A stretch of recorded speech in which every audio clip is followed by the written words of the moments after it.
ሰላም የጌታ ኢየሱስ ክርስቶስ ሰላም ይብዛላችሁ። እንዴት ናችሁ? ደህና ናችሁ? እግዚአብሔር ስሙ የተባረከ ይሁን። ዓለምን ላናውጥ ዛሬ መጥቻለሁ። ብዙዎቻችሁ እንደምትናደዱ እንደምትበሳጩና ጥርሶቻችሁን እንደምትሉ የታወቀ ነው። እንደምታቀራጩ የታወቀ ነው። ነገር ግን እውነቱን እናገራለሁ። አርሰናል አርሰኒክ እንደሆን ታውቃላችሁ። አርሰናል አርሰኒክ እንደሆን ታውቃላችሁ። በምዕራቡ ዓለም በአጠቃላይ እንግሊዝ፣ አሜሪካንም ካናዳንም ጨምሮ በአጠቃላይ በምዕራቡ ዓለም ያሉ የስፖርታዊ እንቅስቃሴዎች ስራቸው ምንድን ነው የተባለ እንደሆነ ክርስቲያኑን ማደንዘዝና ማጥፋት ነው። በውስጥ ለውስጥ የሚያደርጉት ምንድን ነው? አድቨርታይዝ የሚደረገው ጌይ፣ ላዝቢያን፣ ሆሞሴክሹዋል እና ልዩ ልዩ የሰውን ማንነት የሚያዋረዱ የሚያጣጥሉ ናቸው። አድቨርታይዙን ተመልከቱ። በላይ በእርግጥ የምናየው የአረብ ኤሜሬት ምናምን ነው። ያም ራሱ ተጽዕኖ አለው።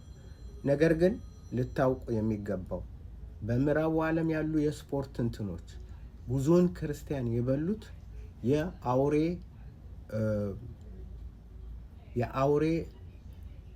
የአውሬው ወኪሎች ናቸው። የአውሬው ወኪሎች ናቸው። ፓስተር ከላይ ይመለከተዋል ነው። እንድንመለከት አልተጠራንም። አዋቂዎች እንድንሆን ነው። እኔ በጣም ድሮ ሊቨርፑል ምናምን እንደዚህ በጣም እወድ ነበር። ያ በኋላ ግን ሳጠናውና ሳየው የጨለማ ስራ ውስጥ ተባባሪ አይደለሁም። የኢየሱስ ክርስቶስን ስንት ጊዜ ነው በሮማ በፈረንሳይ በከተሞች ተብሎ የሰይጣን ሲከፈት ዋንጫው የዓለም ሲከፈት የሰይጣን ባንዲራና የሰይጣን ምስል ተብሎ ዓለም ተንጫጫ። ኦሮ ለምን እንዲያረጋሉ? ክርስትናን ሚል ነው ምናምን። ምን ታረገዋለህ አትየው።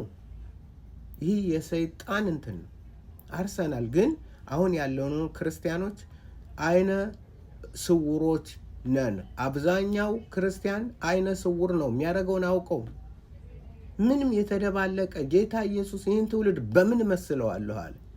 ምንም አይገባውም ይህ ትውልድ እና ላሳያችሁ። ለማንኛውም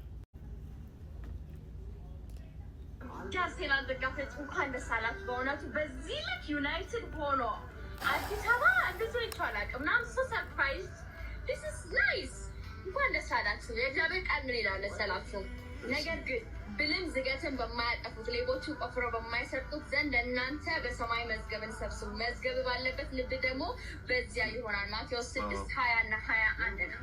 በማይጠፋው ሌባ በማይሰርቀው ብልም በማይበላው መዝገባችንን ብንሰበስብ እግዚአብሔርን መምሰል ለዚህኛውም ለሰማዩም ይጠቅማልና ሁላችንም እንደዚህ ዩናይትድ ሆነ አርሰናልን እንደደገፍን የእግዚአብሔርን መንግስት ለመስራት ነፍሳችንን ለማዳን መስራት አለብን። ተባረኩ። ጌታ ኢየሱስ ክርስቶስ ዘመንሽን ይባርከው። በጣም የሚገርም የእግዚአብሔር ጸጋ ያለባት ሴት ናት። በቃ አላውቅም ማለት የእግዚአብሔር አረ ጌታ ኢየሱስ አርሰናል እንዳለ አታውቁምን?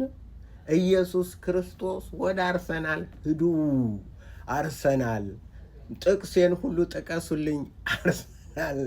አርሰናል አርሰኒክ ማለት ገዳይ መርዝ ማለት ነው። አርሰናል አርሰኒክ ነው። አርሰናል አርሰኒክ ገዳይ ነው፣ መርዝ ነው፣ የእርኩሳን ስብስብ ነው። ከነሱ ጋር ምንም ግንኙነት የለን ምንም። ስለዚህ ምርጫሽ ነው። ግን የእግዚአብሔርን ቃል እየጠቀሽ ምንም አራባና ቆቦ ያለውን አረጋለሁ ብትይ ምንም አረጋችን። በእግዚአብሔር ቃል አትቀልዱ። ብዙ የሚናገረውን አውቅ፣ ምን እንደሚናገር አውቅ። ይሄ ጴንጤ ነው፣ አይኑን የታወረ ጴንጤ። እግዚአብሔርን ቃል እንዲህ ምናምነው የእግዚአብሔር ቃል ነው። የምትሰራውስ ምንድን ነው? የምትሰሪው? ምንድነው የምንሰራው? ያን ነው ዋናው ነገር። ምን አመና አይደለም፣ ምን እየሰራነ ነው። ምን አምናለሁ ነው፣ ምን እሰራለሁ ነው። ምን አምናለሁማ ሰይጣንም ያምናል፣ ሰይጣንም ያምናል። ተፈልግሽ መጽሐፍ ነው ያለው። ድብና አድርጎ ሰይጣንም ያምናል። ነገር ግን የሚያድነውን እምነት የጌታን የኢየሱስ ክርስቶስን ስንት ሙቪ ነው የሚያየው። ሙቪ ይሄ እንትን ምናምን ጊዜ ለእግዚአብሔር ቃል ጊዜ የለውም። ጌታ ይባረክ። ጥቅስ ይጠቅሳል።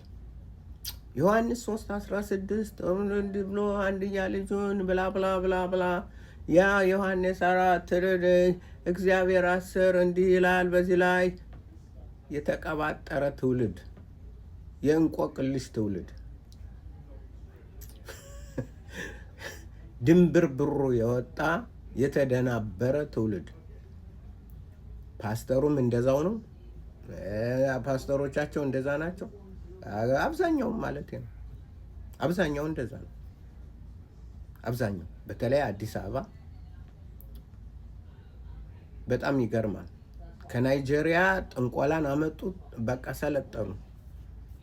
የናይጄሪያ ጠንቋዮች፣ ውሃ ቸርቻሪዎች፣ ዘይት ቸርቻሪዎች። ኢየሱስ ይባላል። በስሙ ብዙ ነገር ይሰራል። የኢትዮጵያ ሕዝብ ሆይ አስተውል። የኢትዮጵያ ሕዝብ ሆይ አስተውል። የኢትዮጵያ ሕዝብ ሆይ እለምንሃለሁ አስተውል። ኢየሱስ እኛ እንግዶች ነን። በዚህ ምድር ላይ እንግዶች እና መጻተኞች ነን። እኛ የቆምነው ለሰማያዊ መንግስት ነው። ወደ ቦታ ይዘጋጅልን ዓይን ያላየው በሰው ልብ ያልታሰበው እግዚአብሔር ለሚወዱት ያዘጋጀው ተብሎ ወደዛ ነው የምንሄደው። ነገር ግን በእንደዚህ አይነት ተልካሻና ምንም እንትን በሌለው ዘመናችሁን ታሳልፋላችሁ። የጽዮን ቆነጃጅት ኢሳያስ ላይ እንደዛ ይላል። የጽዮን ቆነጃጅት አመጣልሻለሁ። እግዚአብሔር ምን እንደሚያደርግሽ ደግሞ ይናገራል። የጽዮን ቆነጃጅት ይህንን አታውቁም ወገኖቼ? ያ አርሰናል አርሰናል አርሰናል አርሰናል አርሰናል አርሰናል አርሰናል አርሰናል እንዲህ ይላል። ስለዚህ ጌታ የጽዮንን ቆነጃጅት አናት በቡሃነት ይመታል፣ እግዚአብሔርም ኀፍረተ ሥጋቸውን ይገልጣል። በዛን ቀን ጌታ የእግር አልቦውን ክብር መርበብንም ጨርቃም የሚመስለውንም ጌጥ የጆሮ እንጥልጥሉምን አምባሩንም መሸፈኛውንም ቀጸላውንም ሰንሰለቱንም መቀነቱንም የሽቶውንም ዕቃ እሽክንታቡንም የእጅና የአፍንጫ ቀለበቱንም ቀለበት አለሽ አይደል? እዚህ በእጅሽና በአፍንጫሽ የዓመት ልብስ የዓመት በዓል ልብስንም መጎናጸፊያውንም ልግም በገላውንም ከረጢት አለሽ አንጠልጥለሽም ተጁ መስተዋቱንም ከጥሩ በፍታ የተሰራውንም ልብስ ራስ ማሰሪያውንም የዓይነ ርግቡንም ያስወግዳል። ዋው! ኢሳያስ ምዕራፍ 3 ጽዮን ቆነጃጅት እንደዚህ ነው። ያስወግዳል እግዚአብሔር የሰራዊት ጌታ። ስለዚህ ልብ በይ። አርሰናል ድሮ እንኳን ወንዱ ነበር እንደዚህ እንትን የሚለው፣ አሁን ሴቱ ሁሉ እንትን አለ። ደግሞ ጴንጤ አስተዋዮች ባንሆን ይመጣ ያለው ይመጣል። በእግዚአብሔር እሳት ወንዝ ፊት ትቆሚያለሽ። ትቆማለህ። ጴንጤ ስለሆንክ የምትቀር አይምሰልህ። በቃሉ የሚኖሩ ብቻ፣ ክርስቶስን የሚያምኑ ብቻ፣ በጌታ በኢየሱስ ክርስቶስ ድምፁን እየሰሙ በጎቹ ነው። እነሱ ብቻ ይድናሉ። ድነሃል ስለተባልክ አድንም። ድነሻል ስለተባልሽ አድኑም። ምን አይነት እንዲህ! እውነቱን እኮ ነው የምነግራችሁ። ይሄ እውነት አይጥምም። ለእኔም ለራሱ ይከብደኛል። በእርግጥ ለምንድን ነው እንደዚህ በኃይል? ምክንያቱም መነገር አለበት። የሰው ነፍስ ቀላል አይደለም። የሰው ነፍስ ትልቅ ነው፣ የከበረ ነው። ሰው አያውቀውም። ስለዚህ መነገር አለበት። ምንም ባይ